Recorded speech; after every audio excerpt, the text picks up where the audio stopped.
Hello friends, ఈరోజు March 21, 2026 current affairs explain చేస్తాను. ఈరోజు topics Lipulekh pass, India Iran relations, NATO, rights of adaptive mothers లాంటి important topics ఉన్నాయి. Exam ఓరియంటేషన్లో point to point సుత్తి లేకుండా ఎక్స్ప్లెయిన్ చేస్తాను. కాంపిటీషన్ ఎగ్జామ్కి ప్రిపేర్ అయ్యే మీ ఫ్రెండ్స్కి, రిలేటివ్స్కి షేర్ చేయండి, లైక్ చేయండి, అలాగే సబ్స్క్రైబ్ చేయండి. ఈరోజు టాపిక్స్లోకి ఎంటర్ అయ్యే ముందు లాస్ట్ వీడియో అప్లోడ్ చేసినప్పుడు, అంటే Iran Israel America war, Iran and Israel USA war topic చెప్పినప్పుడు నేను ఒక క్వశ్చన్ అడిగాను. అదేంటంటే కార్గ్ ఐలాండ్ దేనికి ప్రసిద్ధి అంటే, కార్గ్ ఐలాండ్ స్టేట్ ఆఫ్ హార్మోజ్లో ఉంటుంది. ఈ దీవి గుండానే ఇరాన్, అంటే ఈ ఐలాండ్ ద్వారానే, ఈ కార్గ్ ఐలాండ్ ద్వారానే ఇరాన్ తన ఆయిల్ డిస్ట్రిబ్యూషన్లో, ఆయిల్ ఎక్స్పోర్టులో 50% షేర్ కలిగిన దీవి ఏదంటే కార్గ్ ఐలాండ్. ఈ కార్గ్ ఐలాండ్ పైనే రీసెంట్గా అమెరికా దాడులు చేసింది. మరి కార్గ్ ఐలాండ్ ప్రత్యేకత ఏంటంటే, ఇరాన్ తన ఆయిల్ ఎక్స్పోర్ట్లో 50% షేర్ కలిగి ఉన్నది ఇవి. ఓకే, ఈరోజు టాపిక్స్లోకి ఎంటర్ అయ్యే ముందు మొదటి టాపిక్ వచ్చేసి లిప్లేక్ పాస్. ఈ లిప్లేక్ పాస్ యొక్క ప్రత్యేకత, అసలు ముందు లిప్లేక్ పాస్ అనేది ఎందుకు వార్తల్లో ఉంది? ఈ లిప్లేక్ పాస్ గుండా 6 years తర్వాత, అంటే 2020 జూన్లో కరోనా టైంలో మనకి చైనాకి సైనికుల మధ్య ఘర్షణ జరిగింది. ఆ ఘర్షణలోనే సంతోష్ బాబు వీరమరణం పొందిన ఘటన మనం ఇప్పటికీ మర్చిపోలేదు.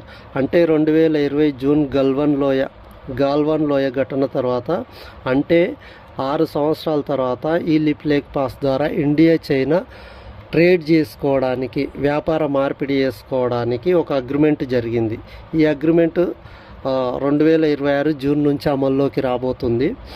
అందుకని ఈ లిప్లేక్ పాస్ అనేది న్యూస్లో ఉంది. అయితే మనకి ఇంపార్టెంట్ ఏంటంటే, లిప్లేక్ పాస్ అనేది ఎక్కడ ఉంది? ఈ లిప్లేక్ పాస్ అనేది ఇండియాలోని ఉత్తరాఖండ్ రాష్ట్రంలో చిత్తోడ్గఢ్ డిస్టిక్లో ఉంటుంది. అయితే దీని ప్రత్యేకత ఏంటంటే, India China Nepal tri junction. ఇది important. Okay, second topic India Iran relations. ప్రస్తుతం ఇరాన్ యుద్ధంలో ఉంది. ఇరాన్పై ఇజ్రాయిల్, అమెరికా దాడి చేస్తున్నాయి. ఈ నేపథ్యంలో ఇండియా ఇరాన్ రిలేషన్స్ ఏ విధంగా ఉన్నాయి అని చర్చించే ముందు, ఇండియా ఇరాన్ రిలేషన్స్ ఎప్పటి నుంచి ప్రారంభమయ్యాయి, ఏ విధంగా ఉన్నాయని చెప్పేసి ఒక ఓవర్వ్యూ చూద్దాం. ఇండియా అండ్ ఇరాన్ రిలేషన్స్ ఈనాటివి కావు. మనకు హరప్ప సంస్కృతి నాటి కాలం నుంచే మనకు ఇరాన్తో మంచి రిలేషన్స్ ఉన్నాయి. మెసోపొటేమియా అంటే హరప్ప నాగరికతకి ప్యారలల్గా సమకాలీన సంస్కృతి, అంటే హరప్ప సంస్కృతికి సమకాలీన సంస్కృతి ఈ మెసోపొటేమియా సంస్కృతి. ఈ మెసోపొటేమియా సంస్కృతి ఇరాన్లో కూడా ఒక భాగం. కాబట్టి ఇరాన్ అంటే మన హరప్ప ప్రజలు, సింధు ప్రజలు మెసోపొటేమియా ప్రజలతో వ్యాపార వర్తక వాణిజ్యం చేసినట్టుగా ఆధారాలు ఉన్నాయి. అంటే మనకు ఇండియా ఇరాన్ రిలేషన్స్ ఇప్పటి కావు, హరప్ప సంస్కృతి నాటి నుంచి కొనసాగుతున్నాయి. అయితే డిప్లొమాటిక్ రిలేషన్స్ మాత్రం 1950 నుంచి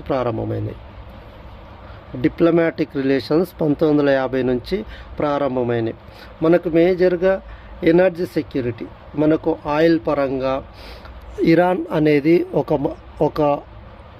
ఒక పార్ట్నర్. అంటే మనకు అత్యధికంగా ఆయిల్ సప్లై చేసే దేశాల్లో ఇరాన్ కూడా ఒక మేజర్ కంట్రీగా ఉండేది. కానీ యుఎస్ఏ శాంక్షన్స్ వల్ల మనం ఇరాన్ నుంచి ఆల్మోస్ట్ ఆయిల్ ఇంపోర్ట్ అనేది జీరోకి పడిపోయింది. చాలా మొత్తం తగ్గించేశాం.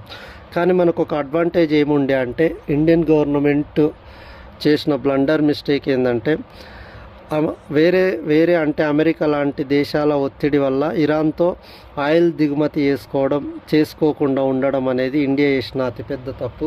ఎందుకంటే ఇరాన్ కరెన్సీ అంటే ఇరాన్తో ఆయిల్ కొన్నప్పుడు ఆయిల్ ట్రేడ్ చేసినప్పుడు రూపీస్లో వ్యాపారం జరిగేది. అంటే డాలర్ మీద డిపెండెన్సీ ఉండేది కాదు. అది ఇండియాకు ఒక అడ్వాంటేజ్. కానీ యుఎస్ఏ శాంక్షన్స్ వల్ల ఇరాన్తో ఆయిల్ ట్రేడ్ అనేది పూర్తిగా ఆగిపోయింది. Next one, connectivity.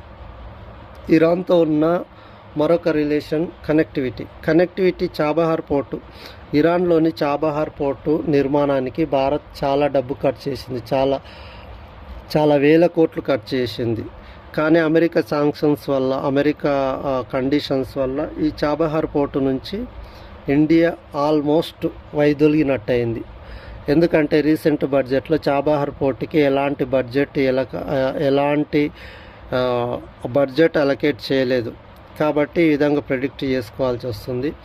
అయితే ఈ చాబహార్ పోర్టు యొక్క ప్రత్యేకత ఏంటంటే ఇరాన్ ద్వారా ఆఫ్ఘనిస్తాన్ ద్వారా సెంట్రల్ ఆసియాకు రీచ్ కావచ్చు. అంటే పాకిస్తాన్ను బైపాస్ చేసి ఇరాన్ ద్వారా ఆఫ్ఘనిస్తాన్ సెంట్రల్ ఆసియాకు మనం రూటు ఈ చాబహార్ పోర్టు నుంచి మనకు ఒక రూట్ ఉంది. దాన్ని ఇప్పుడు ఈ చాబహార్ పోర్టు నుంచి మనం దాదాపు వైదొలిగినాం. దీనికి దగ్గరలోనే పాకిస్తాన్లో చైనా నిర్మించే గ్వదర్ పోర్ట్ అనేది ఉంది. ఈ గ్వదర్ పోర్టుకు ఆపోజిట్గా అంటే వ్యతిరేకంగా మనం చేపట్టిన మరొక ప్రాజెక్టే చాబహార్ పోర్టు. ఇది ఎక్కడుందంటే ఇరాన్లో ఉంది.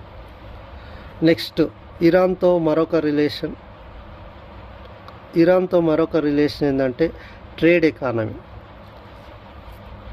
మనం ఇరాన్కి మేజర్గా ఏమేమి ఎక్స్పోర్ట్ చేస్తామంటే రైస్, ఫార్మాస్యూటికల్స్.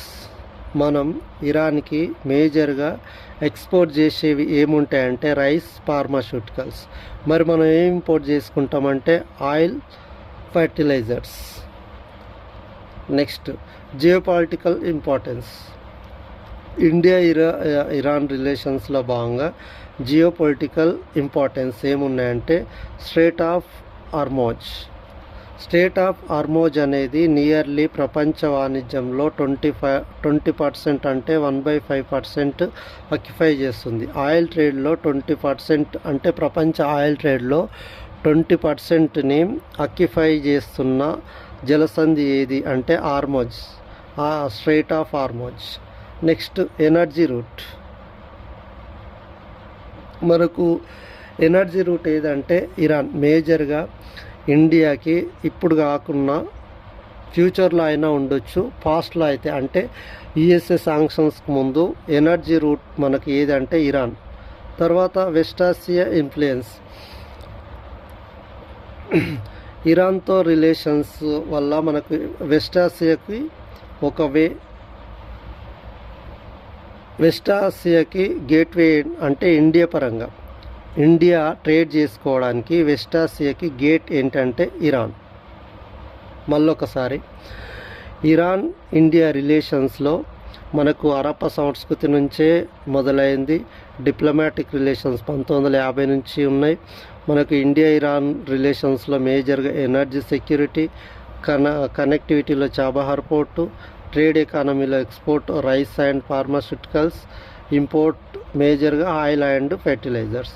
జియోపొలిటికల్ ఇంపార్టెన్స్లో strait of Hormuz.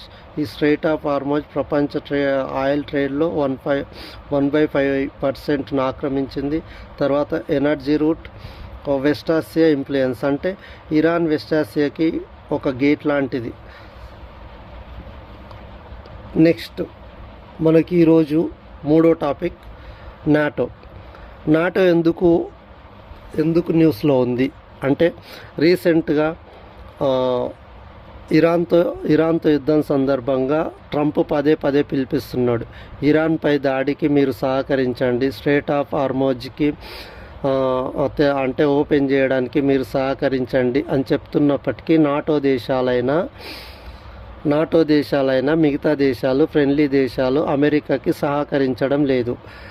NATO countries పిరికి పందలు అని అని ఘాటుగా ట్రంప్ ఈ మధ్యనే వ్యాఖ్యలు చేసినప్పటికీ నాటో దేశాలు అనేవి అమెరికాకి అంతగా సహకరించట్లేదు. ఆ కాంటెక్స్ట్లో నాటో అంటే ఏంది, దాని స్టాటిస్టిక్స్ ఏంది మనం ఒకసారి తెలుసుకుందాం. నాటో అనేది 1949లో ఏర్పడింది. ఈ నాటో ఏర్పడ్డప్పుడు మొత్తం కంట్రీస్ ఎన్ని అంటే ఓన్లీ 12 మాత్రమే. ఈ నాటో అగ్రిమెంట్లో నాటో అంటే నార్త్ అట్లాంటిక్ ట్రీటీ ఆర్గనైజేషన్. ఈ నార్త్ అట్లాంటిక్ ట్రీటీ ఆర్గనైజేషన్లో ఆర్టికల్ 5 అనేది చాలా ఇంపార్టెంట్. ఈ ఆర్టికల్ 5 ఏం చెప్తుందంటే నాటో కూటమిలో సభ్యదేశంపై ఆర్టికల్ 5 అంటే నార్త్ అట్లాంటిక్ ట్రీటీ ఆర్గనైజేషన్లో భాగంగా ఆర్టికల్ 5 ఏం చెప్తుందంటే ఏదైనా నాటో కూటమిలోని ఒక దేశంపై ఇంకో బయటి దేశం దాడి చేస్తే మిగతా దేశాలన్నీ తమపై జరిగిన దాడిగానే భావించి అన్ని దేశాలు కలిసి మూకుమ్మడిగా దాడి చేయడం గురించి చెప్పే ఆర్టికల్ ఏదంటే ఆర్టికల్ 5. అంత ఇంపార్టెంట్ ఉన్న ఆర్టికల్ ఇది, ఆర్టికల్ 5. మరి ప్రజెంట్ ఎన్ని దేశాలు ఉన్నాయి నాటోలో? మొత్తం ఎన్ని మెంబర్ కంట్రీస్ అంటే 32 మెంబర్ కంట్రీస్. ఈ 32 మెంబర్ కంట్రీస్లో చివరిగా జాయిన్ అయిన కంట్రీ ఏదంటే స్వీడన్. 31వ కంట్రీ ఫిన్లాండ్ అయితే 32వ కంట్రీ స్వీడన్. అయితే ఇజ్రాయిల్ ప్రస్తుతం ఇరాన్తో యుద్ధం చేస్తున్న ఇజ్రాయిల్ కానీ, రష్యాతో యుద్ధం చేస్తున్న ఉక్రెయిన్ కానీ నాటోలో మెంబర్స్ కావు. ఇది మేజర్గా గుర్తుపెట్టుకోవాలి. అంటే నాటో ఎప్పుడు ఏర్పడిందంటే 1949. స్టార్టింగ్లో ఎన్ని దేశాలు అంటే నాటో ఏర్పడ్డప్పుడు మొత్తం దేశాల సంఖ్య 12, ప్రస్తుతం 32. చివరిగా జాయిన్ అయిన దేశం స్వీడన్. ఇజ్రాయిల్ కానీ ఉక్రెయిన్ కానీ ఈ రెండు కూడా నాటోలో సభ్య దేశాలు కావు. ఇది మేజర్గా గుర్తుపెట్టుకోవాలి. నెక్స్ట్ టాపిక్, ఈరోజు కరెంట్ అఫైర్స్లో భాగంగా next topic rights of adaptive mothers. అంటే ఒక పిల్లాన్ని దత్తత తీసుకున్న తల్లి యొక్క హక్కులు ఏంటి అనేది ఈ టాపిక్ యొక్క ముఖ్య ఉద్దేశం.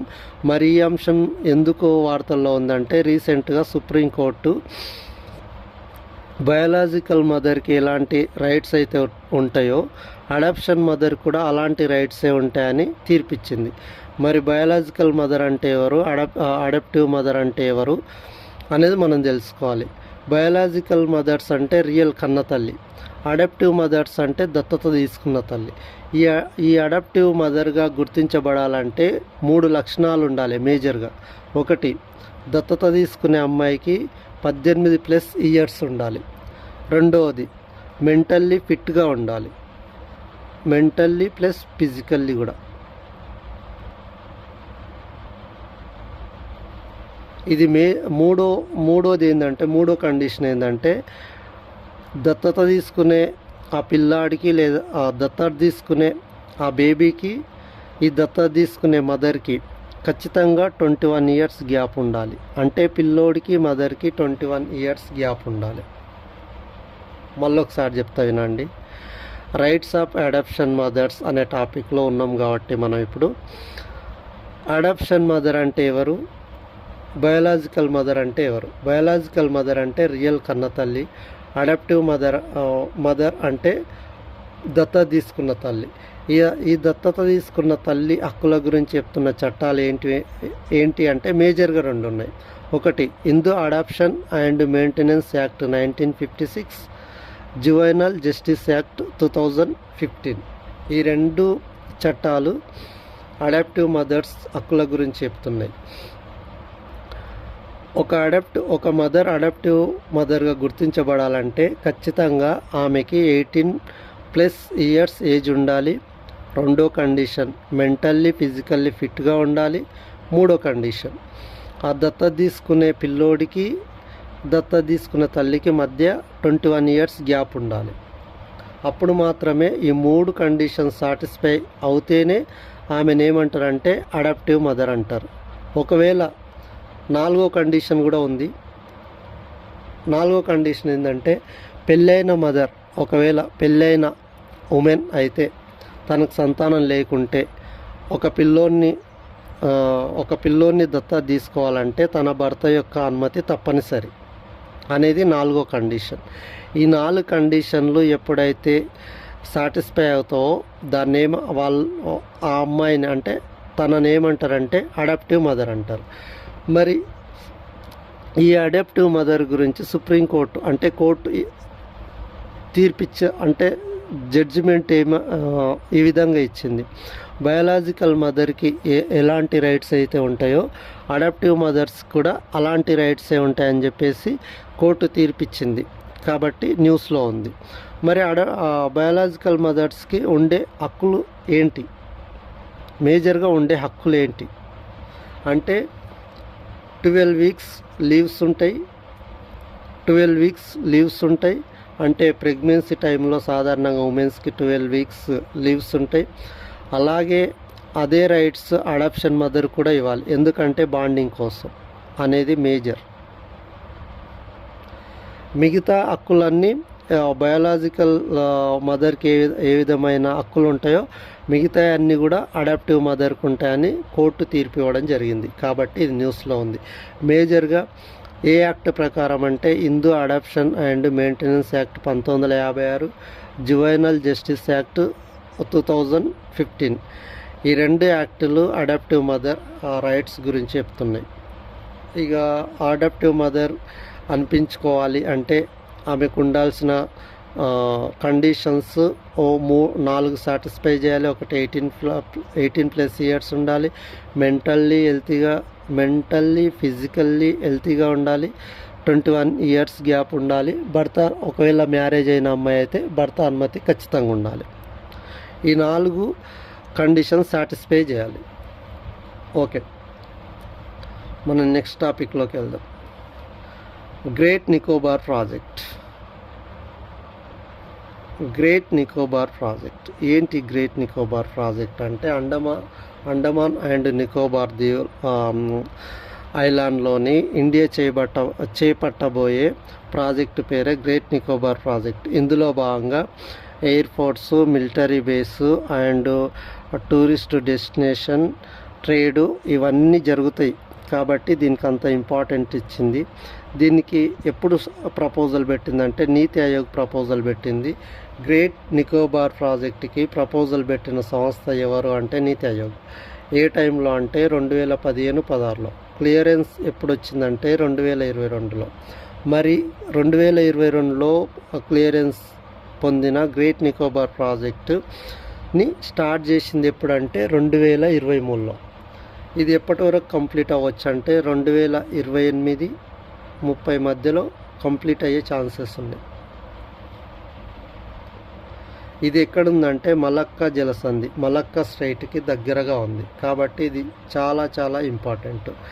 ఓకే, రేపు ఎగ్జామ్లో గ్రేట్ నికోబార్ ప్రాజెక్ట్ ఏ జలసంధికి దగ్గరగా ఉందంటే మలక్కా జలసంధికి దగ్గరగా ఉంది. స్టార్ట్ అయిన ఇయర్ ఎప్పుడంటే 2023.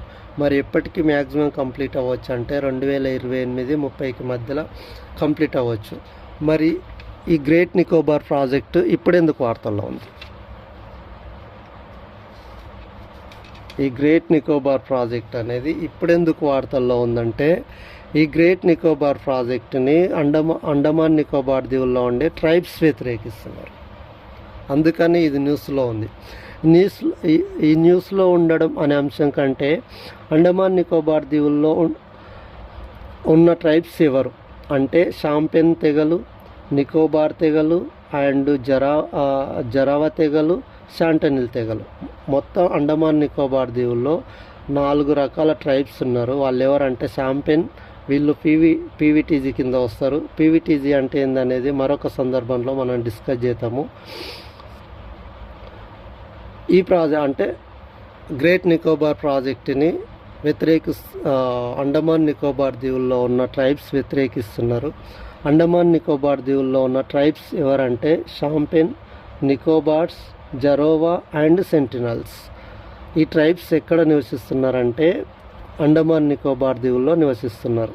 ఈ 4ని గుర్తుపెట్టుకోవాలి. నెక్స్ట్, మహత్ సత్యాగ్రహ. మహత్ సత్యాగ్రహ 1920లో జరిగింది. మరి ఇప్పుడు ఎందుకు వార్తల్లో ఉందంటే 99 ఇయర్స్ కంప్లీట్ అయ్యాయి. మహత్ సత్యాగ్రహకి 1900 నేటితో మహత్ సత్యాగ్రహం ఉద్యమానికి నేటితో 99 ఇయర్స్ కంప్లీట్ అయ్యాయి. మరి సత్యాగ్రహం ఎప్పుడు జరిగిందంటే 1927లో జరిగింది. ఎక్కడ జరిగిందంటే మహారాష్ట్రంలోని మహత్ అనే ప్రాంతంలో జరిగింది.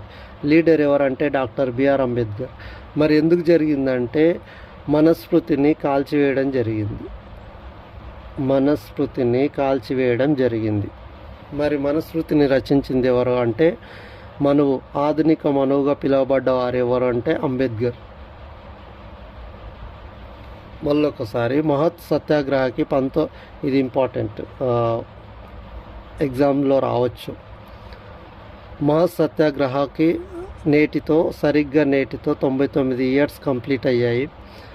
1920లో ఈ సత్యాగ్రహం జరిగితే దీని యొక్క ముఖ్య ఉద్దేశం మనుస్మృతిని కాల్చివేయడము, తగలబెట్టడము.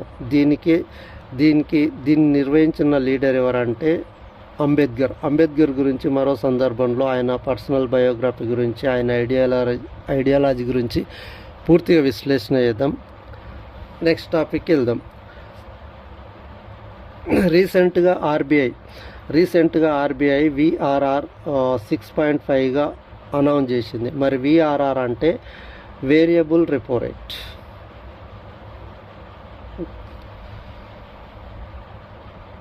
వేరియబుల్ రెపో రేట్ అంటే ఇది ఆర్బీఐ యూజ్ చేసే టూల్.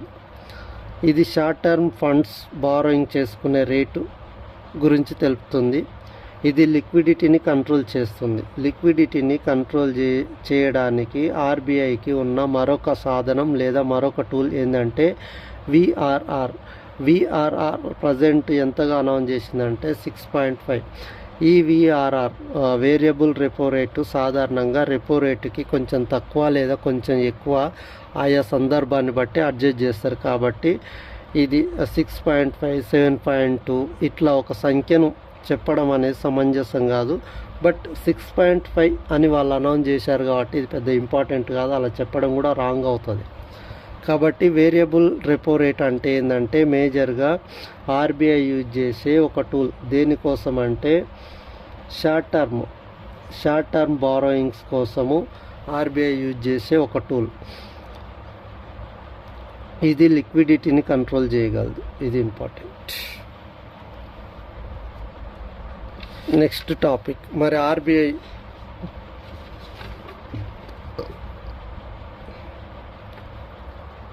నెక్స్ట్ టాపిక్ ఏంటంటే తెలంగాణ బడ్జెట్ గురించి తెలుసుకుందాం.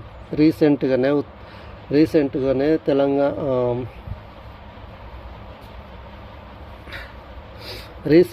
తెలంగాణ బడ్జెట్ 2026-27ను తెలంగాణ గవర్నమెంట్ అసెంబ్లీలో ప్రవేశపెట్టడం జరిగింది. సెంట్రల్ గవర్నమెంట్ బడ్జెట్ అంటే సెంట్రల్ బడ్జెట్ గురించి తెలిపే ఆర్టికల్. సెంట్రల్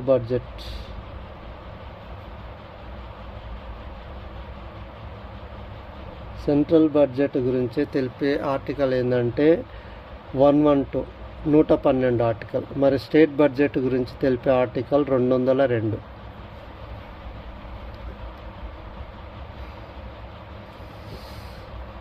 ఈ తెలంగాణ బడ్జెట్ 2026-27ను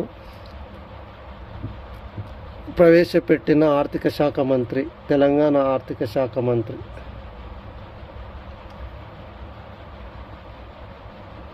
Telangana finance minister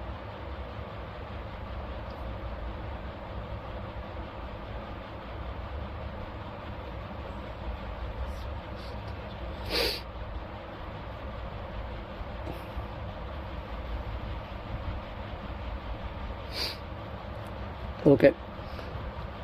Telangana budget 2026-27ను తెలంగాణ అసెంబ్లీలో ప్రవేశపెట్టిన తెలంగాణ ఫినాన్స్ మినిస్టర్ ఎవరంటే బట్టి విక్రమార్క. ఇది గుర్తుపెట్టుకోండి. మరి మండలిలో ప్రవేశపెట్టింది ఎవరంటే ఉత్తమ్ కుమార్ రెడ్డి.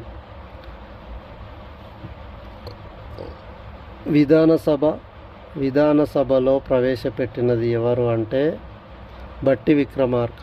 మండలిలో ప్రవేశపెట్టినది ఎవరు అంటే ఉత్తమ్ కుమార్ రెడ్డి. ఇది గుర్తుపెట్టుకోండి రెండు. మరి టోటల్ తెలంగాణ యొక్క బడ్జెట్ ఎంతగా నిర్ణయించిందంటే టోటల్ బడ్జెట్ 3,24,234 crores బడ్జెట్లో పేర్కొనడం జరిగింది. అందులో రెవెన్యూ రిసీట్స్, క్యాపిటల్ రిసీట్స్ అని రెండు రకాలుగా ఉంటాయి. Revenue receipts 2.41 lakh crores and capital receipts వచ్చేసి 82.8 crores. అలాగే మరి రెవెన్యూ రిసీట్స్ అంటే ఏంది, క్యాపిటల్ రిసీట్స్ అంటే ఏంది? రెవెన్యూ రిసీట్స్ కిందికి వచ్చేవి కేంద్ర వాటా, కేంద్రం నుండి వచ్చే వాటా, తర్వాత పన్నుల్లో వాటా, తర్వాత డివిడెండ్స్, గ్రాంట్స్. ఇవన్నీ దేని కిందికి వస్తాయంటే రెవెన్యూ రిసీట్స్ కిందికి. రెవెన్యూ రిసీట్స్కి అనుబంధంగా ఏమేమి ఉంటాయంటే కేంద్రం నుంచి వచ్చే వాటా, కేంద్ర పన్నుల్లో వాటా, డివిడెండ్స్, గ్రాంట్స్, ఎక్స్ట్రా, ఇలాంటివన్నీ రెవెన్యూ రిసీట్స్ కింద ఉంటాయి. మరి క్యాపిటల్ రిసీట్స్ అంటే ఏంటంటే బహిరంగ రుణాలు, కేంద్ర రుణాలు, అడ్వాన్స్లు, ఇవన్నీ ఏంటంటే క్యాపిటల్ రిసీట్స్ అన్నమాట. ప్రస్తుతం ఎక్స్పెండిచర్ రెవెన్యూ ఎక్స్పెండిచర్ ఎంతగా పేర్కొన్నారంటే 2.34 lakh crores. అలాగే capital expenditure 47.27 thousand crores. And ఇది important. Capital expenditure present Telangana capital expenditure ఎంత అంటే 47.26 thousand crores. మరి ఏ శాఖలకి కేటాయింపులు అంటే టాప్ 3 గుర్తుంచుకుంటే చాలు, మిగతా అన్నీ అవసరం లేదు. ఏ శాఖకి అధికంగా కేటాయింపులు జరిగినాయంటే ఫినాన్స్ శాఖకి 60,438 కోట్ల కేటాయింపు జరిగింది. తర్వాత ఇంధనం అంటే పవర్, శక్తి రంగానికి 21,225 crores. అలాగే ఎస్సీ కులాల అభివృద్ధికి 12,511 crores. కేటాయింపులు చేసిన టాప్ 3 భాగాలు ఏంటంటే ఫినాన్స్ రంగం, శక్తి రంగం అండ్ షెడ్యూల్డ్ కులాల అభివృద్ధి. ఈ 3 వరుసగా గుర్తుపెట్టుకోవాలి. ఏంటి? ఫినాన్స్ సెక్టర్, ఇంధనం, ఎస్సీ కులాల అభివృద్ధి. ఈ 3 టాప్ 3లో ఉన్నాయి. మరి పథకాలు, ఏ పథకాలకి ఎంత అలొకేట్ చేశారంటే టాప్లో ఏమేమి ఉన్నాయి, ఈ టాప్ 3 గుర్తుపెట్టుకుంటే చాలు, ఇంకా ఎక్కువ గుర్తుపెట్టుకున్న బెస్ట్. టాప్ 5 గుర్తుపెట్టుకున్న బెస్ట్.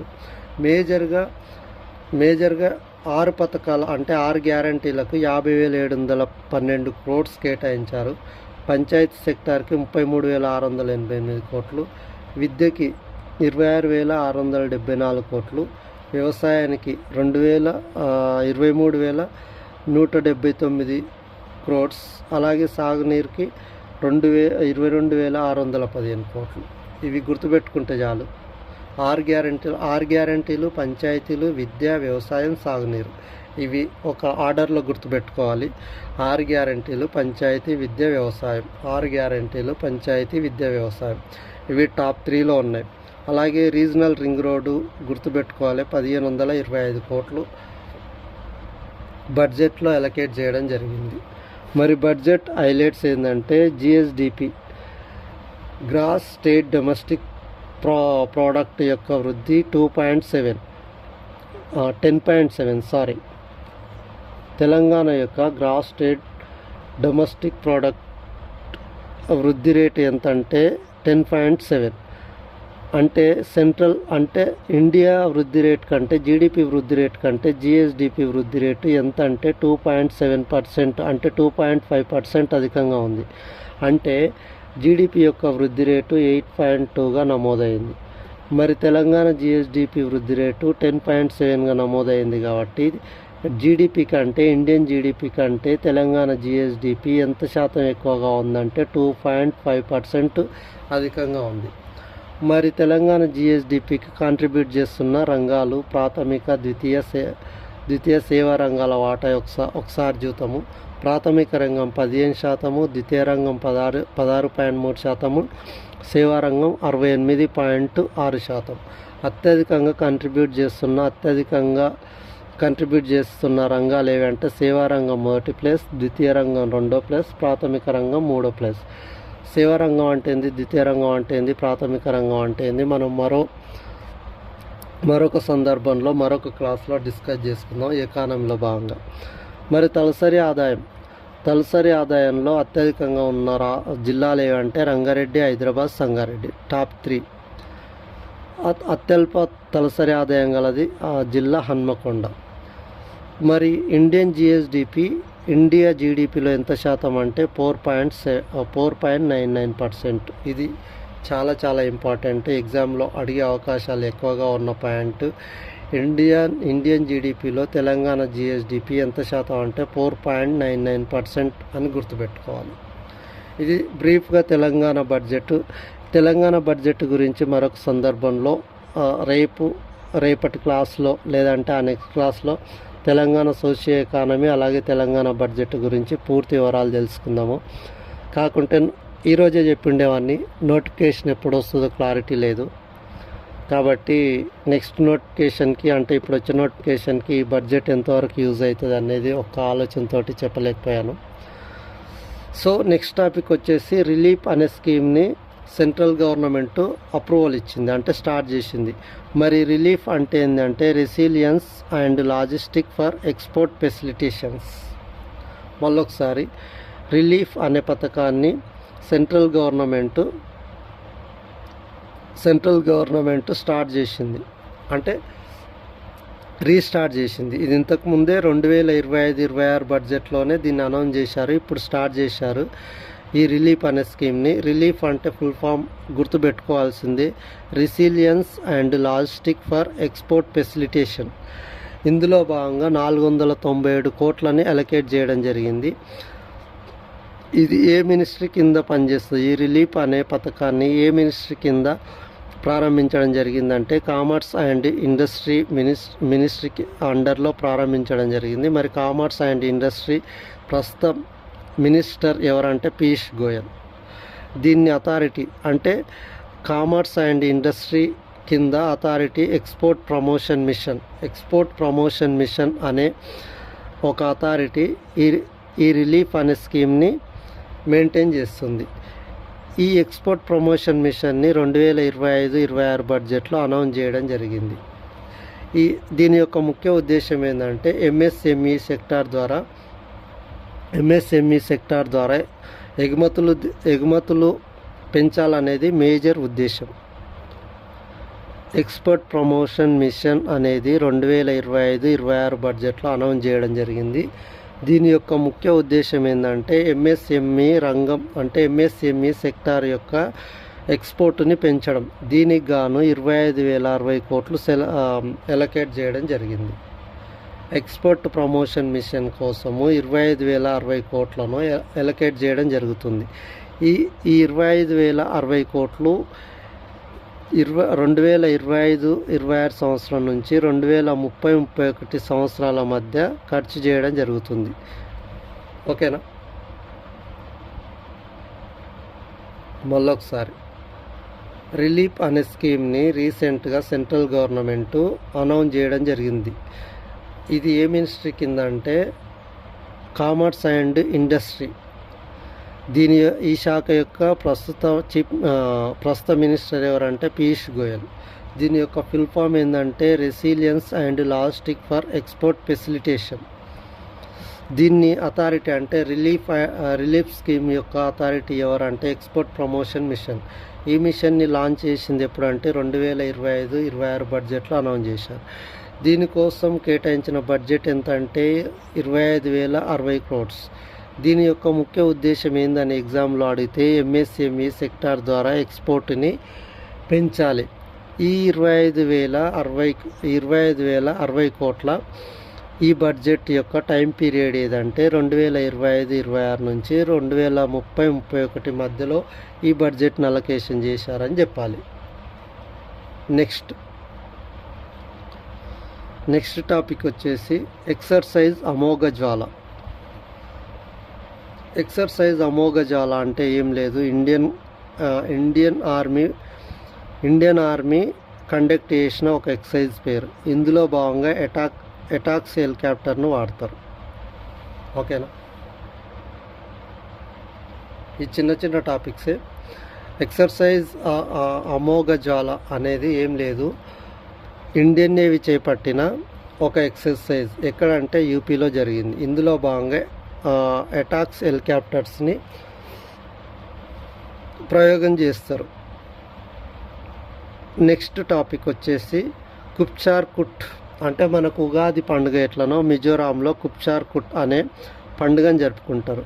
మనకు కొత్త ఉగాది అంటే తెలుగు ప్రజల యొక్క నూతన సంవత్సరం ఏది అంటే ఉగాది అని చెప్పుకుంటాం. అదే మిజోరాం ప్రజలైతే కుప్చార్ కుట్ అనే పండుగను జరుపుకుంటారు.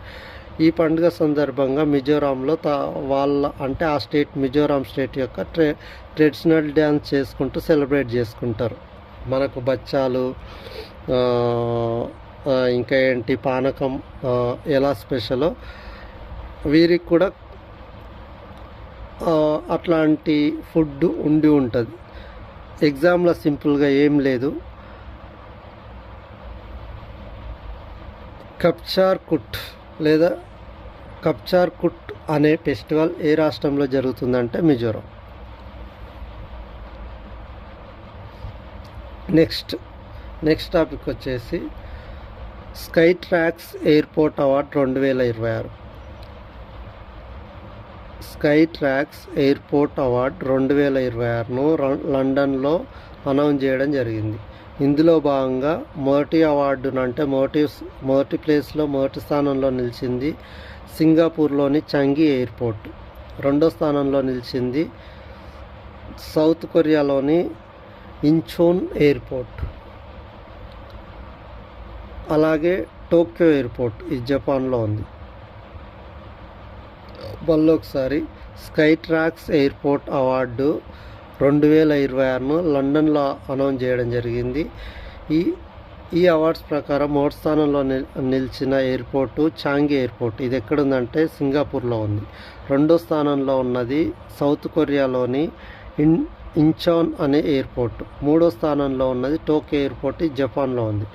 మరి ఇండియాలోని అత్యుత్తమ ర్యాంకును పొందినది ఢిల్లీలోని ఇందిరాగాంధీ ఇంటర్నేషనల్ ఎయిర్పోర్టు. దీని ర్యాంక్ ఏంటంటే 28వ ర్యాంక్.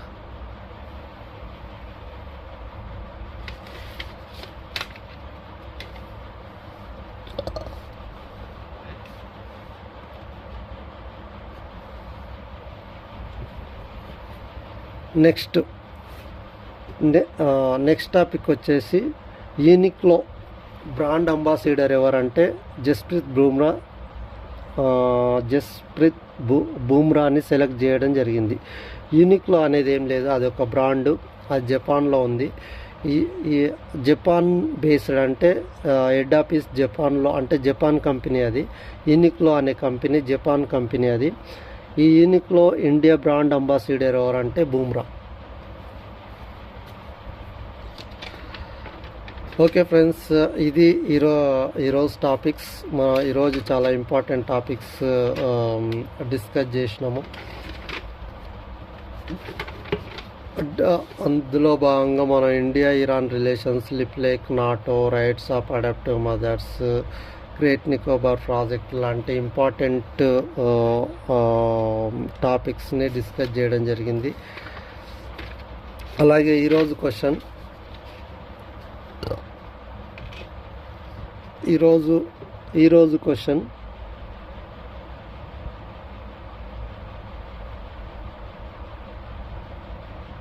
ఈరోజు ప్రశ్న,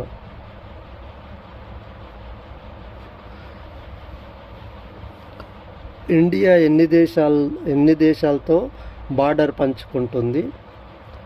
అత్యధిక బార్డర్ పంచుకుంటున్న దేశం ఏది? కామెంట్ సెక్షన్లో కామెంట్ చేయండి. మళ్ళీ ఇండియా ఎన్ని దేశాలతో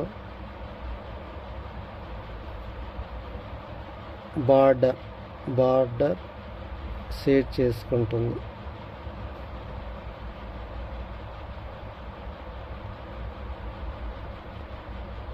అత్యధిక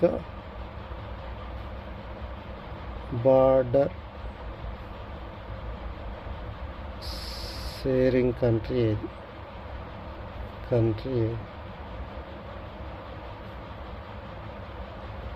ఇది కామెంట్ చేయండి. ఈ క్వశ్చన్కి ఆన్సర్ కామెంట్ చేయండి. రేపు నేను రేపు ఈ టాపిక్ని ఎక్స్ప్లెయిన్ చేస్తాను. తప్పైనా పర్లేదు, సగం తెలిసినా పర్లేదు. కామెంట్ చేయండి, షేర్ చేయండి, లైక్ చేయండి. Thank you friends.